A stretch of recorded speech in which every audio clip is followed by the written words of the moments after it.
Okay guys, तो हम लोग लास्ट क्लास में जीएसटी का वैल्यू ऑफ सप्लाई जो है पूरा डिटेल में स्टडी किए थे, डिस्कस भी किए थे। एंड आज हम लोग उसको एक बार क्विक रिवीजन करने के बाद जो क्वेश्चन का आंसर है वो देखेंगे। ये चैप्टर वेरी वेरी इंपॉर्टेंट है, एक प्रैक्टिकल क्वेश्चन तो यहाँ से आएगा ही आएगा। ओके, तो इसका रिविजन हम लोग कहाँ से करेंगे? बेसिकली स्टडी मैट से भी कर सकते हैं या फिर वो जो समरी वाला हम लोगों का पास था उससे भी कर सकते। Okay, so let's revise from that summary.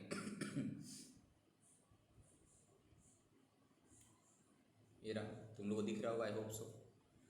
तो हम लोग का चैप्टर क्या है? Value of supply. Value of supply मतलब क्या होता है सर? जो जीएसटी चार्ज, जीएसटी जो लगता है किसके ऊपर? टैक्सेबल वैल्यू के ऊपर। तो टैक्सेबल वैल्यू कैसे डिटरमाइन करेंगे? ठीक है, in case of supply of goods या फिर सप्लाई ऑफ सर्विस। तो यहाँ पे सेक्शन 15 सबसेक्शन 1 हम लोग का जो सिलेबस में है बेसिकली कौन सा वाला है?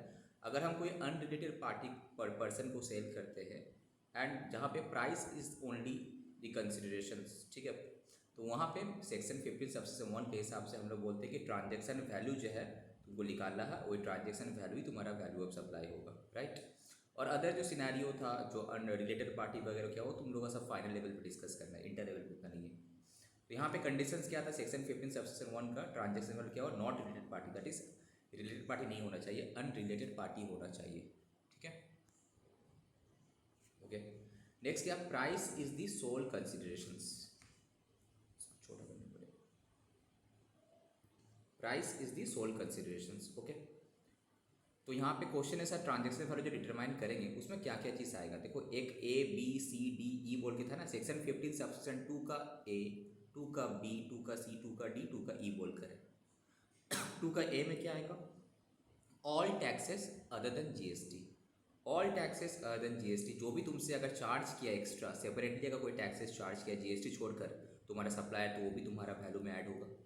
बेसिकली सप्लायर अगर कोई टैक्सेस तुमसे चार्ज कर रहा है तो ऐड होगा ट्रांजेक्शन वैल्यू डिटरमाइन करने में।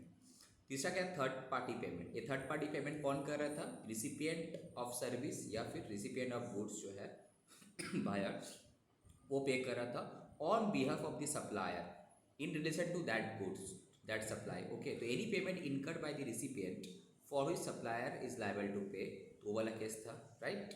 याद आ रहा होगा तुम लोगों को। उसके बाद क्या था sir? Incidental expenditure like packing, commissioning, loading charges, unloading, any charges अगर तुमसे एक्स्ट्रा चार्ज करता है तो भी लगेगा। लाइक इसका एक सर एग्जाम्पल था packing, labelling, designing, royalty, warranty charges, insurance charges, loading unloading charges, ये सब, इवन इंस्टॉलेशन चार्जेस वगैरह भी। ठीक है। नेक्स्ट था सर डी में क्या था? Interest, late fee and penalty for delay payment. अगर कस्टमर डिले पेमेंट करता है तो सप्लायर क्या करता है? उससे इंटरेस्ट, लेट फी वगैरह चार्ज करता है। तो अगर बिल का टाइम पे बाद में क्या हो सकता है इसका वजह से? ऑब्वियसली बात है, जब फाइनल बिल करेगा तभी ये चार्ज करे पाएगा। जो इनिशियली जब बिल किया तब तो उसको पता भी नहीं था, तब तो ये चार्ज करेगा भी नहीं। ये तो सब्सिक्वेंट इनवॉइस जो डेबिट नोट का थ्रू से बेसिकली ट्रांजेक्शन होता है, ये भी तुम्हारा वैल्यू में ऐड होगा, राइट।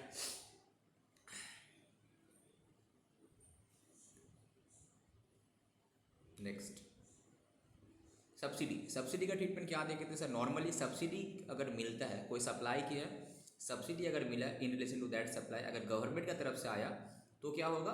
हम लोग वो सब्सिडी का अमाउंट जो है वो हम लोग माइनस कर देंगे, ठीक है।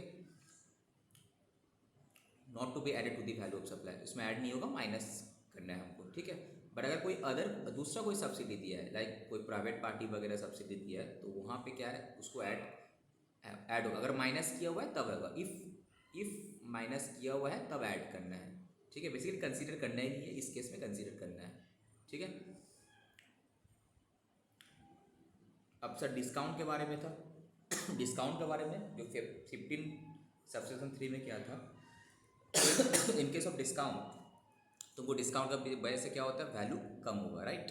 तो उसका बेनिफिट कब मिलेगा तुम्हारा? अगर एट द टाइम या फिर बिफोर सप्लाई तुमको पता था कि ये डिस्काउंट हमको देने पड़ेगा, तो डिडक्शन मिलेगा तुमको, जैसे ऑन स्पॉट जो हम लोग डिस्काउंट देते हैं, ठीक है।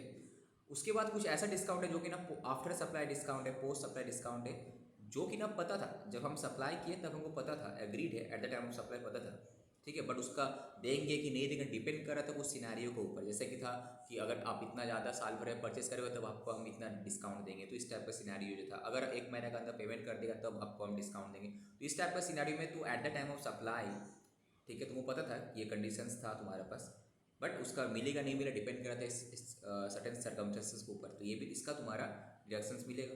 तो बेसिकली इसको कैसे करता है, ये जो डिस्काउंट है बाद में दे रहा, तो ये तुम्हारा बेसिकली क्रेडिट नोट का थ्रू से कर रहा था, याद है जो लास्ट क्लास में डिस्कस किए थे। अगर एग्रीड नहीं है तो डिडक्शंस इसका केस में नहीं मिलेगा, राइट। बट हाँ याद रहे, अगर हम ये डिस्काउंट देते हैं तो इसके अगेंस्ट में जो मेरा बायर है वो ऑलरेडी इनपुट टैक्स क्रेडिट ले चुका होगा, तो उसको रिवर्स भी करने पड़ेगा प्रोपोर्शनेटली, राइट। इसी में है फर्स्ट क्वेश्चन है, Surf mind institute provides coaching for engineering entrance examination, monthly fee charge by the institute from a student is 10,000। Coaching देता है तो उसके लिए 10,000 लेता है, तो इस केस में एग्जेम्प्ट होगा क्या? नो, बिकॉज ये तो कोचिंग है ना, कोचिंग सर्विस में तो एग्जेम्प्ट नहीं है। सोशल स्किल में वो ऑथराइज नहीं है, not recognised by. The institute is known for its commitment to provide education to be underprivileged children. It trains students every year. This ठीक है, fine. The institute has received 3 lakh रुपया as coaching fees during the month. Okay. NAV जीवन एक NGO है working in the area of education for under privilege, has subsidy दिया है 10,000 रुपया in lump sum during the month to the institute as it is serving the cause of under privilege children. So determine the value of supply of education services made by sharp mind institute during the month. बताओ supply की उसका taxable value कितना होगा? इस case में 3 लाख तो हो गई, बाकी जो NGO से सब्सिडी मिला क्या इसका बेनिफिट मिलेगा उसको? बोलो, NGO से जो सब्सिडी मिला क्या इसका बेनिफिट मिलेगा? माइनस होगा कि नहीं होगा? माइनस होगा। NGO वाला NGO से नहीं मिलेगा सर, NGO से नहीं मिलेगा, NGO वाला है ना, गवर्नमेंट वाला होता तो मिलता। ठीक है, कहाँ गया, कौन सा है ये बताना है। सेक्शन 15(2)E वाला था, सब्सिडी से बोलता है क्या? The value of supply includes subsidies directly link to the price, and exclude कर रहा है द सब्सिडीज। एक्सक्लूड मतलब तुम माइनस कर सकते हो, सब्सिडीज मतलब बाहर से आया तो तुम्हारा ऐड होगा, और गवर्नमेंट वाला को तो माइनस कर सकते हो। Excluding the subsidies provided by the state government and the central government. So in the given cases, though the subsidy is given by non government body, the same is not includable in the value of supply. क्यों? Because it is given in the lump sum and not directly linked to the price. यहीं पे अगर directly link कर पाता तो उसके साथ साथ ये वाला वैल्यू भी देखो ऐड हो जाता। इंक्लूड्स मतलब ऐड होगा, ठीक है, तो यहाँ पे ऐड नहीं कर पाएगा फर्स्ट ऑफ ऑल, और माइनस तो होगा ही नहीं। अगर गवर्नमेंट वाला होता तो माइनस होता, तो यहाँ पे ऐड तभी हो पाता जब डायरेक्टली लिंक कर पाते यहाँ पे, बिकॉज ये तो लम सम दिया 1:1, तुम कैसे लिंक करेगा 1:1? जैसे कि तुम्हारा एक ITC वाला केस था, सॉरी एक कम था ना, लास्ट क्लास में देख रहे थे, एक कंपनी तुमको क्या कर रहा है, एक कॉपी है सपोज 50 रुपये दाम है, तुम उसको 30 में बेच रहे, क्यों? बिकॉज एक दूसरा NGO है तो बोला पर कॉपी में आप स्टूडेंट से 30 रुपये लो और 20 रुपये हम देंगे। अल्टीमेटली इसके लिए टैक्सेबल है तो 50 रुपये ही था, ठीक है। दैट मीन्स ये जो 20 है, ये जो NGO से मिल रहा था, ये उसका वैल्यू में ऐड हो रहा था ना, 30 + 20 तब जाके 50 हो रहा था ना, जो लास्ट क्लास में एक डिटेल में हम एग्जांपल लिए थे। बोला जाएगा कि 30 रुपये वैल्यू होना चाहिए, नो सर, 30 प्लस ये जो सब्सिडी जो directly link to this supply है, तो वो तो ऐड किया 30 + 20 50 करके वो वैल्यू लगा रहा था। पर यही चीज़ अगर ऐसा बोल दिया यही चीज़ अगर ऐसा बोला कि तुम 30 करके बेचो, हम लास्ट में तुमको एक लमसम इतना सब्सिडी देंगे, तो 1:1 लिंक नहीं कर पाएगा, तो वो तुम्हारे उसमें ऐड नहीं होगा, ठीक है। पर यही बार घर में सब्सिडी होता तो उससे माइनस हो जाता फिर, तो यहाँ पे 3 लाख रुपया होगा। ये समझ में आया कि नहीं आया? सब्सिडी वाला जो केस था यहाँ पे देखो, सर लमसम देने में फायदा है। हाँ लमसम ही तो सब देता है इसलिए। एज GST प्लानर, GST को टैक्स प्लानिंग करेगा तो हम तो बोले लमसम ही दो यार, 1:1 लिंक हो जाए तो मेरा टैक्सेबल वैल्यू बढ़ जाएगा। फिर कहाँ गया सब्सिडी वाला?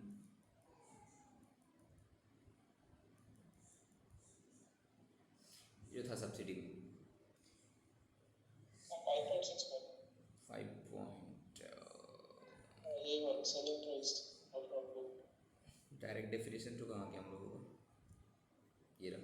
सब्सिडीज क्या बोला है यहाँ पे, directly link to the price, तो तुम्हारे इसमें इंक्लूड होगा तब जाके तुम्हारे इसमें ऐड होगा, जैसे कि हम वो बताएं, other than subsidies given by this, अगर ये दिया तो तब जाके माइनस होता हम लोगों का यहाँ से।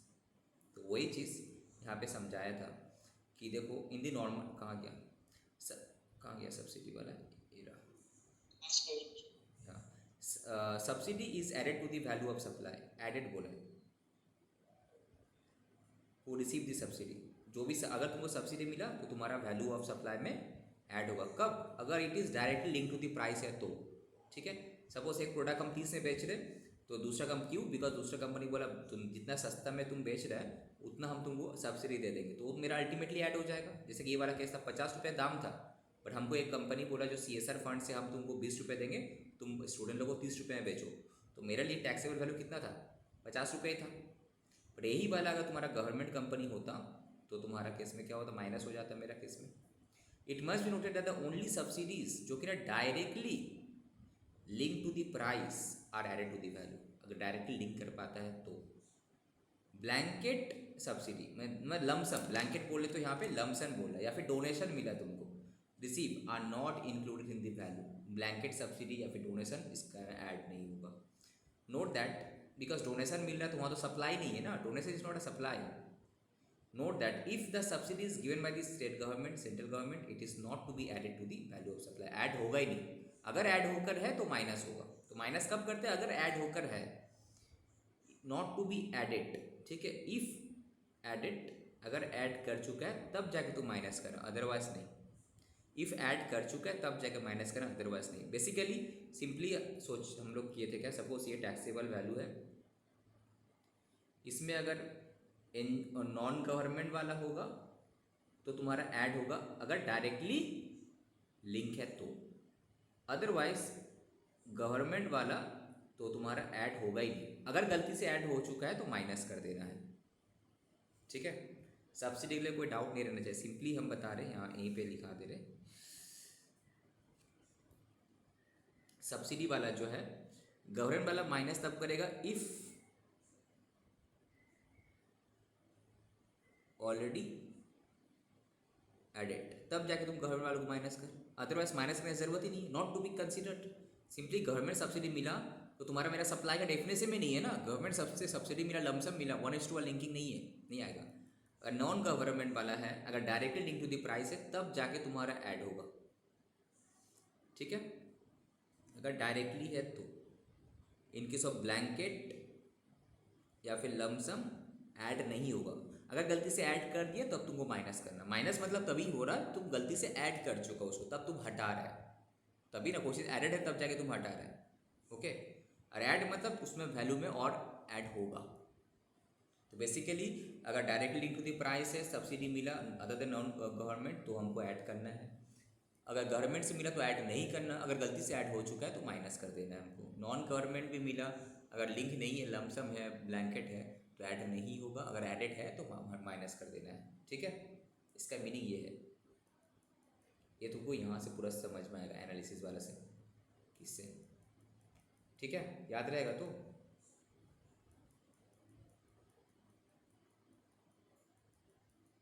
चलो क्वेश्चन, जैसे कि इस केस में क्या था तुम्हारा, लमसम दिया था, तो लमसम दिया तो हम 1:1 लिंकिंग नहीं कर पा रहे, तो 3 लाख के साथ ऐड नहीं होगा, जस्ट 3 लाख ही मेरा होगा। अगर गलती से तुमने 10,000 को उसमें ऐड कर लिया होगा तो माइनस करना था, राइट। दूसरा, फर्नीचर वाला is a chain of retail showroom selling both modern and classic furniture sell करता है। In order to build strong customers associations, the showroom provide free delivery of the furniture को free delivery करता है at the premises of the customer. If the distance between the showroom and the customer premises is 20 kilometre के अंदर है, तो जहाँ पे भी डिस्टेंस 20 से ज़्यादा है तब एक्स्ट्रा चार्ज काटता है, कितना, 10 रुपया for every additional kilometre. For every additional मतलब 1 किलोमीटर के लिए 10 रुपया, 20 के बाद सपोज 30 किलोमीटर है तो 10 किलोमीटर के लिए 10 × 10 100 रुपये लेता होगा, ठीक है, okay. Mr Leena Kapoor purchase किया एक double bed dressing table and centre table, 2 lakh रुपया देके, ओके। फ्रॉम द फर्नीचर वाला। इतना तो आएगा मेरा टैक्सेबल वैल्यू में। ओके, नेक्स्ट बोल रहा कि miss Leena gets free delivery of the furniture because उसका जो रेसिडेंस है 18 किलोमीटर का अंदर है। ओके, द शोरूम इनकर्स किया an expenditure of ₹1000 for delivering the furniture as Leena's residence. तो बताओ तुम लोगों से क्वेश्चन है, ये 1000 रुपया क्या इसमें ऐड होगा?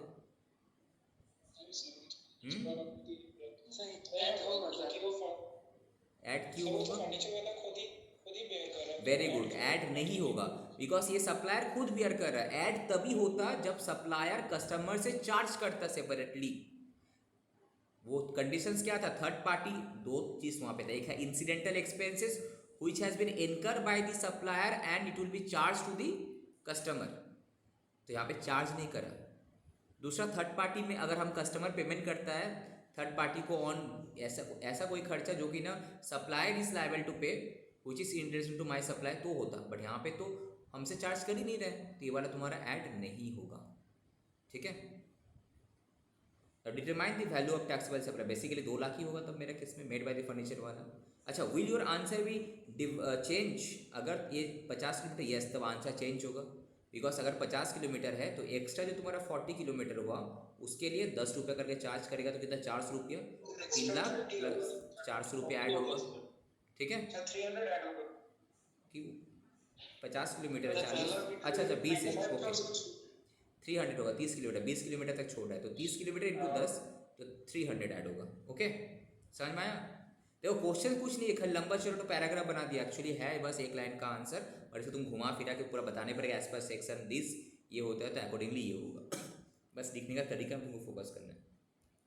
क्वेश्चन नंबर 4 देखो, in the given case showroom is not charging any amount towards freight from Leena but incurring the same out of his own pocket, so therefore the same should not be added to the value. Add तभी होता है ना जब कोई charge करता है तुमसे, so the value of supply will be 2 lakh. However, the answer will be changed in case of second case because in this case ये तुम्हारा कॉम्पोजिट सप्लाई हो जाएगा जब एक्स्ट्रा फ्रेट चार्ज करा। याद है तुमसे फ्रेट भी चार्ज करा। प्रिंसिपल सप्लाई क्या है? फर्नीचर, तो ये तुम्हारा क्या है? फ्रेट कॉम्पोजिट सप्लाई, तो फर्नीचर का जो जीएसटी का रेट होगा इसका भी वही रेट में होगा।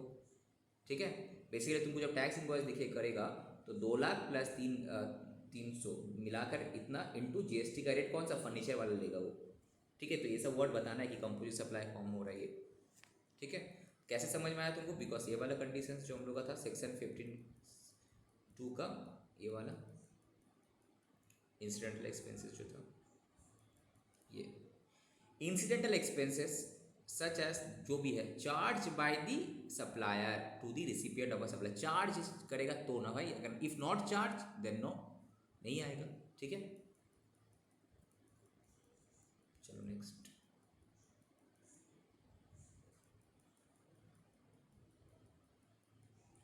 AKJ Foods Private Limited gets an order for supply of processed food from a customer. ठीक है, the customer wants the consignment tested for gluten and specific chemical residues. AKJ Foods Private Limited does the testing before the supply and charge a testing fee charge किया for the same from the customer.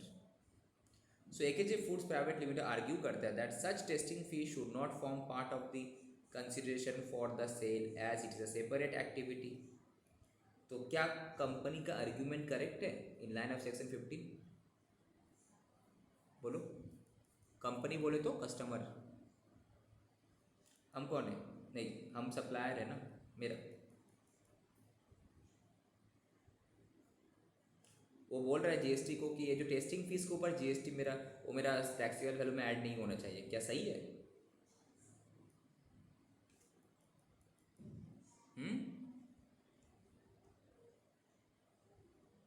एक कौन सा खर्चा है? Incidental खर्चा है ना, तो एनी इंसिडेंटल खर्चा जो कि ना तुम्हारा सप्लाई से रिलेटेड है, ठीक है, तुम कस्टमर से चार्ज कर रहे हैं तो वो तो तुम्हारा ऐड हो गई। 15(2) में, ठीक है, 15(2) नहीं 15(3) में आएगा। 2 तो तुम्हारा ये था, थर्ड पार्टी था ना। 15(2) का ABC था, 15(2) का ABC था तो हम C का बोल रहे हैं। 15(2) का ABC में से तुम्हारा C में आएगा। ये देखो ये वाला में आएगा ना, ये A था, ये B था, ये C था, तो ABC में C में आएगा, इंसिडेंटल वाला था ना। 15(2) लिख देना, इतना काफ़ी है। ABC अगर बोल भी गया तब भी चलेगा, लिख देना एज पर सेक्शन 15(2). ठीक है, any incidental expenditures incurred by the supplier and charged from the customer, it will be added to the value of supply। कहाँ गया, 6 नंबर क्वेश्चन था नहीं। सेक्शन 15(2) मैंडेट करता है addition of certain elements in the value of supply. Section C के हिसाब से specify that an amount charge for anything done by the supplier in respect of the supply either at that time या फिर before delivery shall be included in the value of supply, right।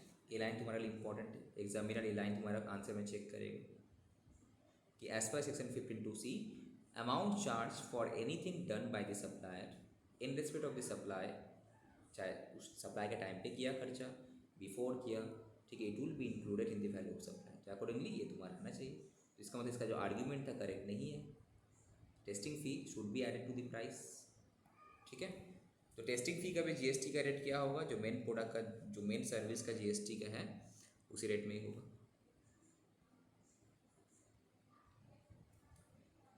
A philanthropic association makes a substantial donation each year to a reputed private management institution to subsidize the education of low-income group students who have gained admission there. The fee for this individual is reduced, thereby coming to 3 lakh. पहले जो 5 लाख था अभी 3 लाख हो गया।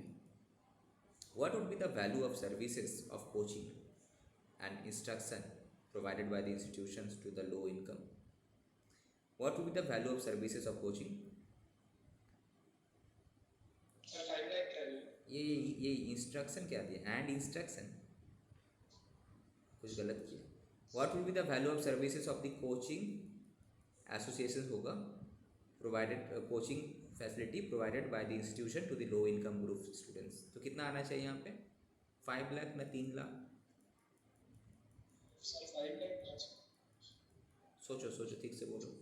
यहाँ पे जो donation मिला, क्या डोनेशंस यहाँ पे क्या मिला है, डोनेशन मिला, it is not a subsidy. सबसे पहला चीज़ क्या मिला, डोनेशन मिला, या डोनेशन मिला या फिर तुम इसको सब्सिडी भी मानता, क्या ये 1:1 लिंक है? Whether it is directly link to the price, directly price के साथ लिंक है, और डायरेक्टली प्राइस के साथ लिंक होता तो तुम्हारा क्या होता, वैल्यू के साथ ऐड होता। जैसे कि 5 लाख होता, 5 लाख का 5 लाख ही होता। बट अगर ये लमसम है, डायरेक्टली हम लिंक नहीं कर पा रहे, इन दैट केस तो भाई 3 लाख ही होगा। अगर डायरेक्टली इनटू द प्राइस है तो जो डोनेशंस या फिर जो सब्सिडी मिल रहा था वो तुम्हारा इसमें एडेड होगा, करेक्ट। अगर direct link to the add है तो एडेड नहीं होगा। दूसरा चीज़, ये तो प्राइवेट से मिला, अगर ये वाला गवर्नमेंट डोनेशन होता तो ऐड होता ही नहीं। ठीक है, तो 6 वाला केस में ऐड नहीं होना चाहिए, provided directly link to the price नहीं है। The value of supply include करता है, मैंने ऐड करता है subsidies which is directly link to the price, and exclude करता है, दैट इज काउंट करने, कंसीडर करने लिए SG एंड सेंट्रल गवर्नमेंट का सब्सिडी, राइट। ये पहले लाइन को बताने पड़ेगा। एज पर section 15(2)E the value of supply includes subsidies which is directly link to the price. ये वर्ड चाहिए, नहीं तो मार्क्स नहीं मिलेगा। एक्सक्लूडिंग अदर देन, ये वाला अपना मन से तुम लिख सकते हो, other than state government, central government subsidy. In this case subsidy is not receive from the government, government से मिला नहीं है, but from a philanthropic association मिला, therefore the subsidy is to be added back to the price. इसका मतलब यहाँ पे directly link कर रहा है। इसका मतलब ये है कि हर स्टूडेंट्स में जो तुम सब्सिडी दे रहा है, 5 के बदले तुम 2 लाख, तो लोग वहाँ पे डायरेक्टली लिंक टू दी कर रहे हैं। यहाँ पे अगर आंसर ऐसा लेके करता, जैसे कि लमसम वाला केस में था, लमसम सब्सिडी मिल रहा है तो 1:1 लिंक नहीं करता, तब तुम्हारा आंसर 3 लाख होता। बट यहाँ पे लोग दे आर अज्यूमिंग कि तुम्हारा 1:1 लिंकिंग हो जाएगा तुम्हारा, तो इसीलिए 5 लाख ले रहे हैं। अदरवाइज इसे लमसम वाला केस अगर लेके चलते तो वो लमसम अमाउंट मिल रहा है, तब तो 1:1 लिंकिंग पॉसिबल नहीं था, तो वहाँ पे तुम्हारा 3 लाख ही होता वो। ठीक है, हाँ बोलो। ये तो नॉन गवर्नमेंट भी था, तो नहीं, नॉन गवर्नमेंट का केस में ऐड होता है, तभी होता है जब तुम्हारा price is directly link to the price. Add होता है ना, ऐड कब नहीं होता, अगर हम लिंक नहीं कर पा रहे। और गवर्नमेंट वाला केस में ऐड नहीं होता। गवर्नमेंट वाला केस में जितना तुम एक्चुअली में चार्ज किया सामने वाले से उतना जो गवर्नमेंट सब्सिडी है उसमें ऐड नहीं होगा, बट नॉन गवर्नमेंट वाला में गवर्नमेंट सब्सिडी ऐड होता है, provided is directly link to the price. तो यहाँ पे ये लोग एज्यूम किया कि directly link to the price है, अदरवाइज तुम ऐसा एजम्पशन लिख सकता है कि अगर लिंक टू द प्राइस नहीं है तो ये होगा, बट यहाँ पे क्वेश्चंस में क्लियरिटी दिया नहीं था link to the price. Question में क्या बोला था, मेक्स दिस, बोल रहा था कि 5 लाख इसका प्राइस है जो रेडी, हाँ बोल ही दिया यहाँ पे लिंकिंग कर ही दिया कि 5 फी रिड्यूस किया दिस, मतलब 2 लाख रुपये क्या कर रहा होगा, डोनेशंस दे रहा होगा ये खुद, तो 1:1 लिंकिंग कर ही दिया दे रहा है, तो इसलिए 2 लाख प्लस 3 तो था प्लस 2 लाख दे रहा है, तो 2 lakh directly into the price है, तो ऐड करके 5 लाख कर दे रहा है। यहीं पे अगर सपोज ये नहीं बोलता डायरेक्टली लमसम डोनेशन मिलता है इतना दे रहा है, तो वहाँ पे नहीं होता, वहाँ पे जस्ट 3 लाख ही होता। ये अच्छा क्वेश्चन है। तो ये डोनेशन के ऊपर है, ये तुम्हारा इसमें था क्या बोलता है सेक्शन 52C का ऊपर था, ये ई का ऊपर है। तो यहाँ पे तुम लोग क्या करना, लिख लेना कि कौन सेक्शन 52 किसके ऊपर है, जैसे सी के ऊपर था, ए भी किसके ऊपर था, ए भी सी के ऊपर था, ठीक है। तो वहाँ पे एग्जांपल में उस तरह से कर लेना, जैसे कि ये वाला क्या था तुम्हारा डोनेशंस था ना, ये कोचिंग फ़ी, ये कौन सा डोनेशन था, ये 52E के ऊपर था, ई। मेजदा बैनर एक एडवर्टाइजमेंट फर्म में गिव्स इस customer an interest free credit period 30 दिन का, 30 दिन तक कोई इंटरेस्ट नहीं लगेगा ना। Its customer ABC paid that supply 32 days of after the supply, 2 दिन बाद दे रहा है, तो 2 दिन बाद दे रहा है तो क्या करेगा, interest may the banner waive the interest payable for delay of 2 days, अच्छा वेवर कर दिया। So department wants to add, but department बोल रहा कि नहीं तुम वेवर किया, बट हम वो जो इंटरेस्ट को ऐड करेंगे for 2 days to the value of supply. तो should the notional interest be added to the value, क्या डिपार्टमेंट सही है, ऐड होना चाहिए। जब चार्ज ही नहीं किया यार, हम अगर चार्ज करते तो ना, हम तो चार्ज किए नहीं, तो ये मेरे टोटली ये तुम्हारा सप्लायर का ये है तुम्हारा राइट है कि उस सामने वाला से चार्ज करेगा कि वेव करेगा, ठीक है। तो चार्ज ही नहीं किया तो वहाँ पे क्यों ऐड करेगा। क्या था पेनल इंटरेस्ट वाला का, यहाँ पे आओ एग्जैक्ट लैंग्वेज में आ जाओ इधर, नेक्स्ट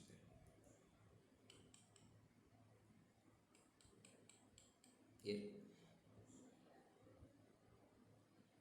कहाँ गया,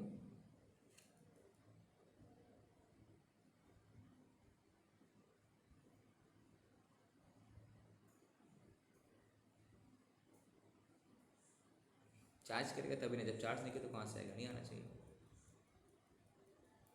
question number 7, this is a supply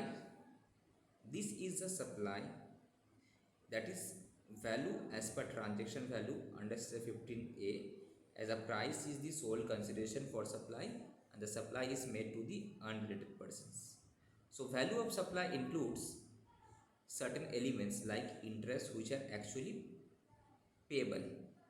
So once waived, the interest is not payable and therefore not to be added in the value. सही है, पेबल होता तब ऐड होता, तो पेबल तो है ही नहीं, सप्लाई तो था, बट यहाँ पे ये जो था तुम्हारा पेबल है ही नहीं, वेव हो गया, तो यहाँ पे एडिट नहीं होगा।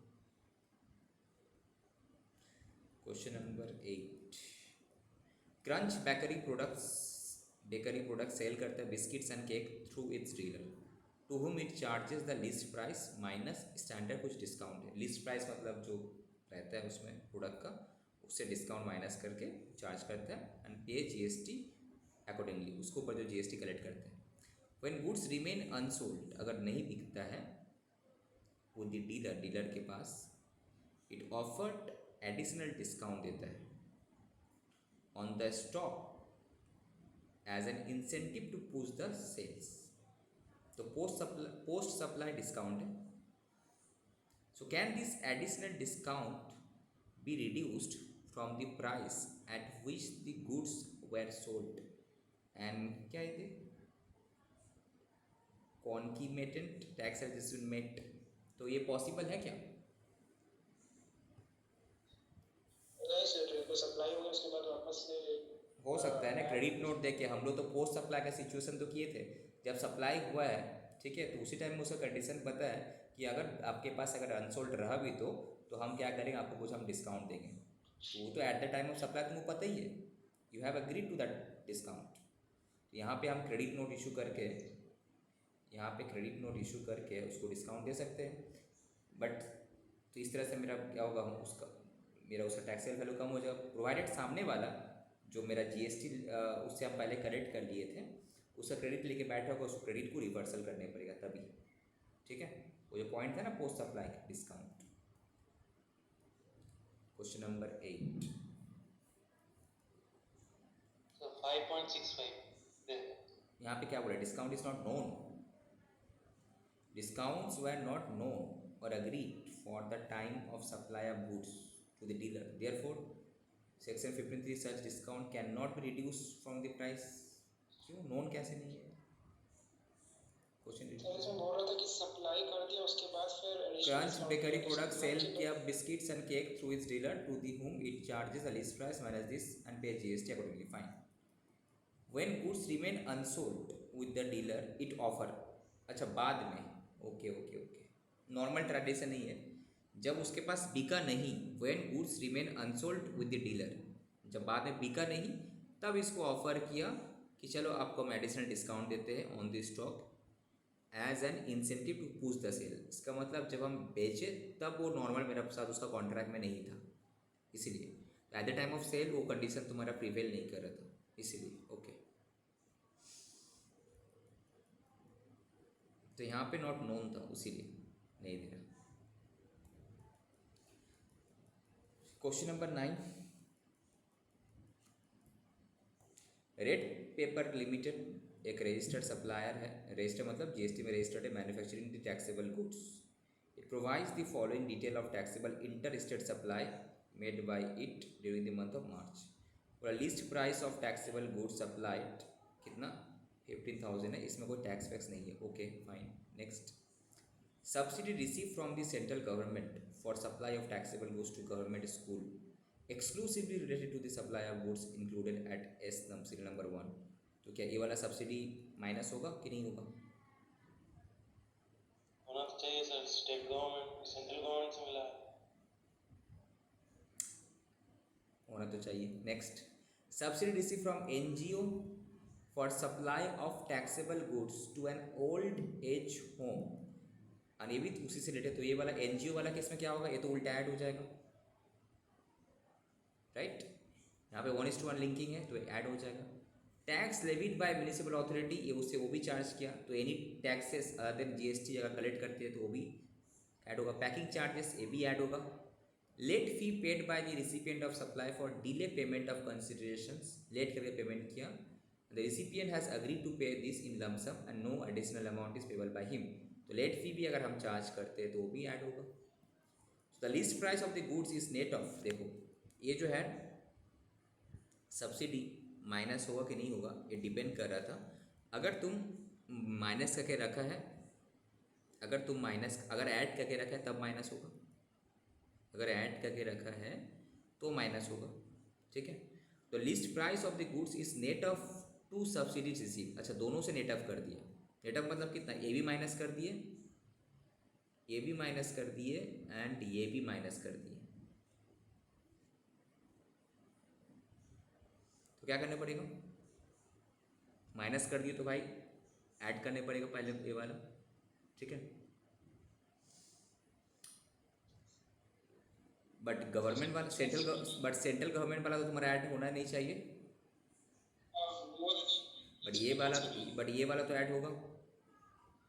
हाउएवर द अदर चार्जेस वगैरह जो है are charge to the customer over and above the list में, अदर चार्जेस एक्स्ट्रा चार्ज किया उसमें इंक्लूड नहीं, तो ये सब तो ऐड करने होगा हमको। Calculate the total value of taxable supplies made by this, और उसका जीएसटी का रेट इतना है। ठीक है, तो आ जाओ, इस टाइप का क्वेश्चन एग्जाम में आता है। क्वेश्चन नंबर 9, लिस्ट प्राइस कितना है 15,000, यही था ग्रॉस में। अभी जो ये लिस्ट प्राइस का अंदर क्या क्या माइनस किया हुआ, माइनस किया हुआ कौन सा, गवर्नमेंट सब्सिडी, और क्या माइनस किया हुआ, non government subsidy.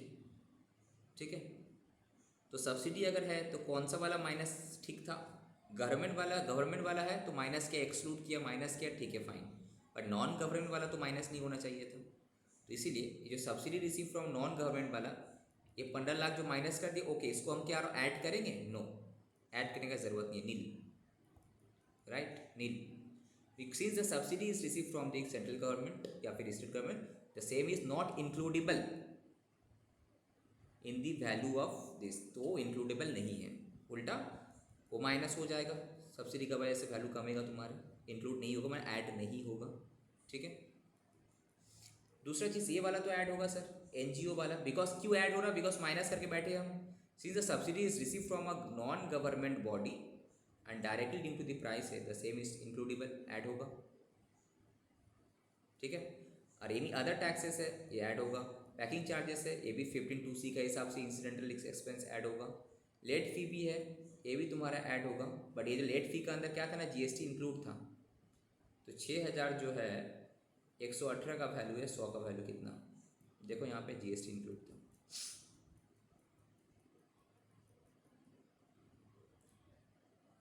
Recipient has agreed to pay 6,000 in lump sum and no additional amount payable by him.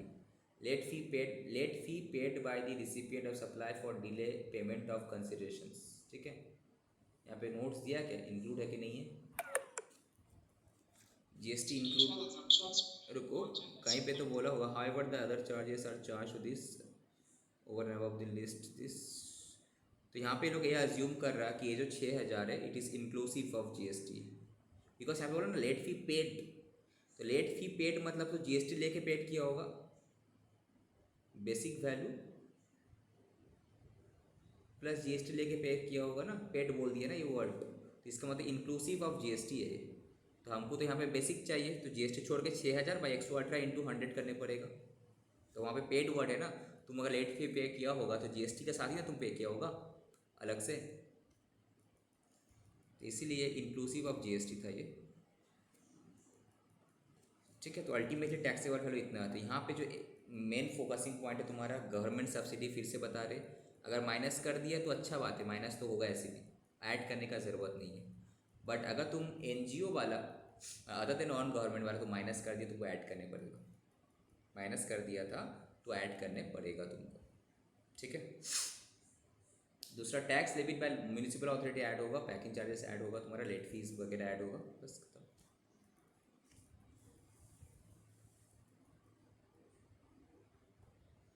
Question number 10 में आया है, मेसर्स जो भी है register supplier sold a machine to this, it provides the following information, the price of the machine excluding the tax and other charges to mention 2 and 3 में, सबको छोड़कर कितना है, 25,000 प्राइस है इसका बेसिकली। थर्ड पार्टी का इंस्पेक्शन चार्जेस, थर्ड पार्टी जो हम तुमको मशीन बेच रहे, थर्ड पार्टी जाकर उस मशीन को इंस्पेक्ट भी करेगा, इसके लिए हम तुमसे पैसा काट रहे हैं। Sir charges were payable by Mrs, मैंने ये चार्जेस कौन पे करेगा, सप्लायर पे करेगा, but the same has been directly paid by BP limited, मतलब मेरा कस्टमर पे कर दिया टू दी इंस्पेक्शन एजेंसी को। तो एनी कोई भी खर्चा, any payment which was payable by the supplier and which has been paid by the buyer in and if it is in relation to that supply, ठीक है, तो add होगा। And this charges were not incurred, record नहीं था 25,000 में, were not recorded in the invoice issued by the, तो ये भी तुम्हारा ऐड होगा। Freight charges for delivery of the machines, because यहाँ पे supplier has agree to deliver the goods at BP कर, तो फ्रेट चार्जेस एक कॉम्पोजिट सप्लाई है ना, एक कॉम्पोजिट सप्लाई का हिसाब से ये भी तुम्हारा ऐड होगा। Subsidy receive from state government on sale of the machine under skill development programme, subsidy is directly link to the price, तो ये जो सब्सिडी है तो माइनस होना चाहिए, राइट। दूसरा discount 2% is offer to the BP limited on the price mentioned in this, तो ये डिस्काउंट तो माइनस होगा because at the time of supply तुमको पता है। Again price of the machine is net of the subsidy receive, ये जो price है भाई इसमें ऑलरेडी गवर्नमेंट सब्सिडी माइनस किया हुआ है, तो अगर माइनस किया हुआ है तुमको क्या ऐड बैक करने का ज़रूरत है कि इट इज़ ओके, बोलो।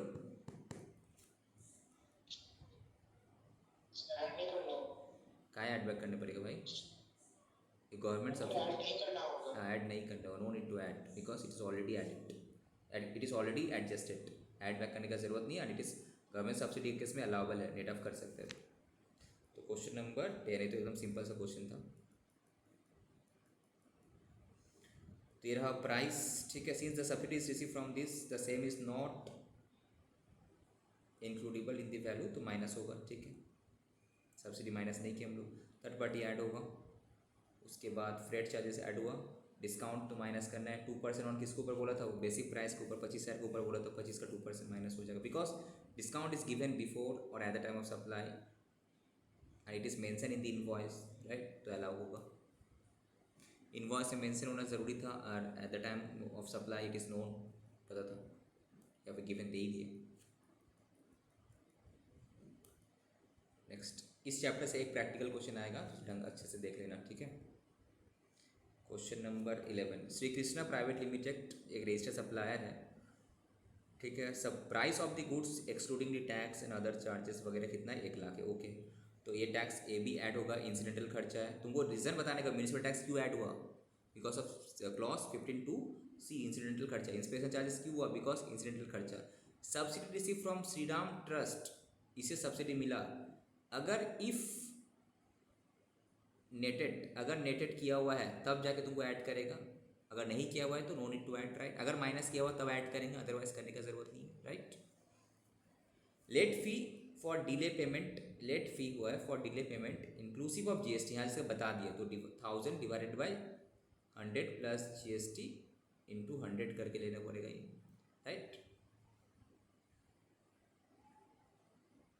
नहीं, Shri Balram paid the late fees, तो पेड किया है, fine. However, these charges were ultimately waived by Sri Krishna Private Limited and the amount was refunded। अच्छा, अमाउंट फिर रिफंड भी कर दिया, तो आएगा नहीं, तब तो आने का ज़रूरत ही नहीं, वेव कर दिया।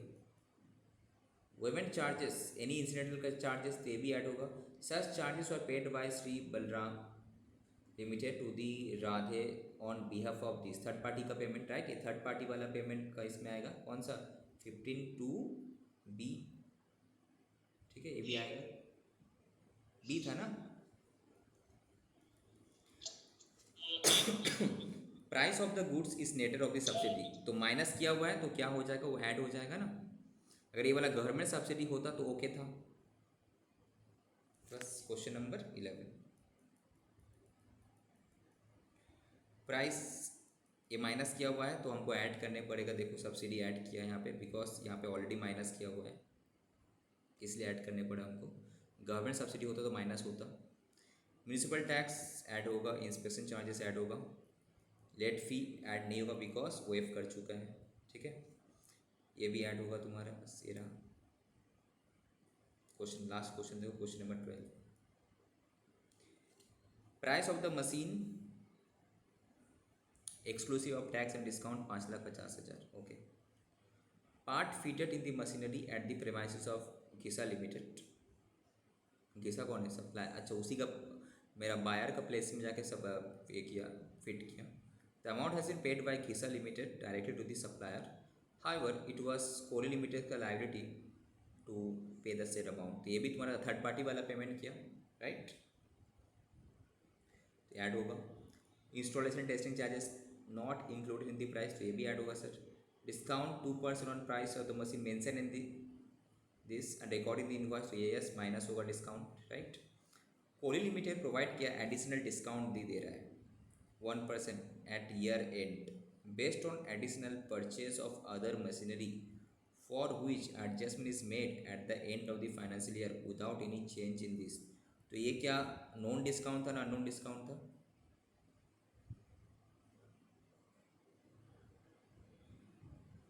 बोलो,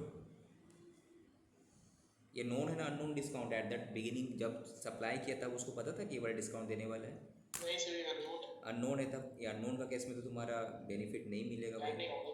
ठीक है, ऐड मतलब माइनस नहीं होगा, डिस्काउंट माइनस होना चाहिए, माइनस नहीं होगा। हाँ हाँ, क्वेश्चन नंबर 12 आ जाओ, 5 लाख आ गया, अब तुम्हारा इसमें ये थर्ड पार्टी वाला ऐड होगा, ये वाला ऐड होगा, डिस्काउंट नॉर्मल वाला जो है 5,50,000 के ऊपर ये तुम्हारा माइनस होगा, बट ये वाला ये तो नहीं होगा, बिकॉज रीज़न क्या है, though the additional discount is established before or at the time of supply, it is not deductible from this because the same is not linked to any specific transaction से link नहीं था, it is adjusted by the price at the end of the financial year। तो ultimately ये रहा, ठीक है। तो इसमें जहाँ जहाँ तुम लोगों का दिक्कत हो सकता है वो एक तरफ है डिस्काउंट, दूसरा क्या है बोलो तो गवर्नमेंट सब्सिडी, ठीक है। तो उसका हम अच्छा से यहाँ पे सिंपली हम यहाँ पे नोट करवा देते हैं, यही है ना सब समरी ये तो जो गवर्नमेंट सब्सिडी वाला केस है यहाँ पे सिंपली हम लिखा देते भाई सब्सिडी, ठीक है।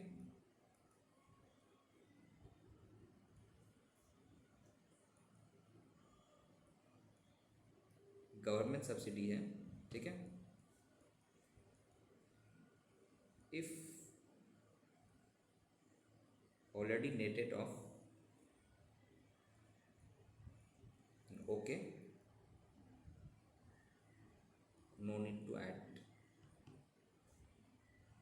ठीक है। इफ नॉट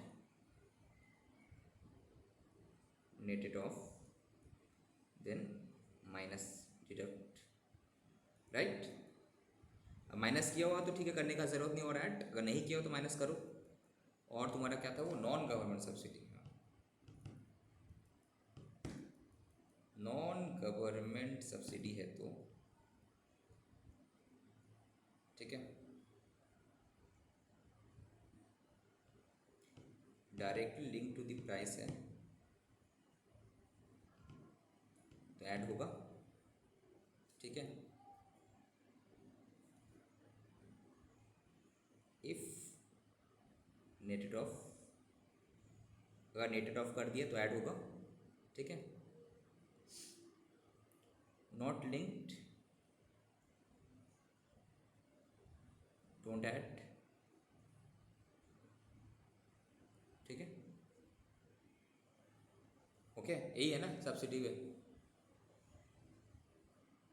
और उसके बाद तुम्हारा डिस्काउंट वाला कहानी क्या था, तुम्हारा पोस्ट सप्लाई डिस्काउंट है, अगर तुमको पता है लिंक कर पा रहा है तो तभी तुम माइनस कर, अदरवाइज माइनस नहीं करना है, ठीक है। डिस्काउंट का यहाँ पे था, कहाँ गया,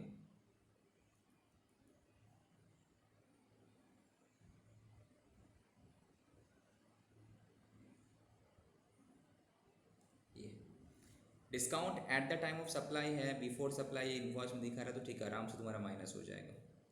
आफ्टर है बट एज पर एग्रीमेंट है जो कि एग्जिस्ट था टाइम सप्लाई, लिंक कर पा रहा है तो मिल जाए, माइनस होगा। अगर प्रोपोर्शनल डिवर्स करेगा तो, अगर लिंक नहीं कर पा रहा है या नोन था eight the time of supply तो तुम्हारा माइनस नहीं होगा, ठीक है। बस ये 2 पॉइंट तुमको दिक्कत क्रिएट कर सकता है, अदरवाइज बाकी सब तो सिंपल है, ठीक है।